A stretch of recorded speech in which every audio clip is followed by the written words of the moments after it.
6 ton ration அரிசியை கடத்தி வந்த 2 டிரைவர்களை போலீசார் கைது. ஆண்டிமடத்தில் சட்டவிரோதமாக 6 டன் ரேசன் அரிசியை கடத்தி வந்த 2 டிரைவர்களை போலீசார் கைது செய்து விசாரித்து வருகின்றனர். அரியலூர் மாவட்டம் ஆண்டிமடம் அருகே புதுக்குடி பகுதியில் சிலர் சட்டவிரோதமாக ரேசன் அரிசியை கடத்தி விற்பனை செய்வதாக புகார் எழுந்தது.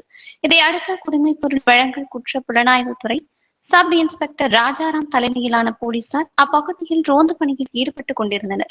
அப்போது அவ்வழியாக வந்த சரக்கு வேன் மற்றும் லாரியை மறித்து சோதனை செய்தபோது அதில் சட்ட விரோதமாக 6 டன் ரேசன் அரிசியை கடத்தி வந்தது தெரியவந்தது.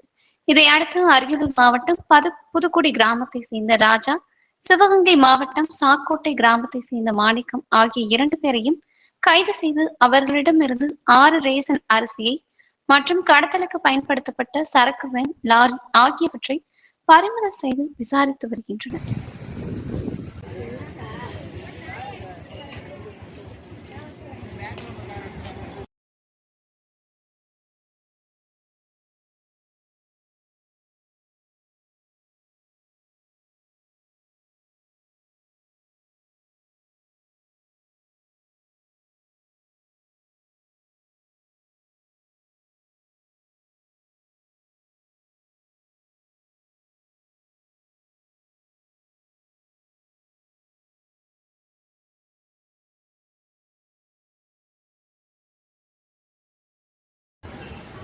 போலீஸ் ஓடுற மாதிரி எடுக்க கூடாது.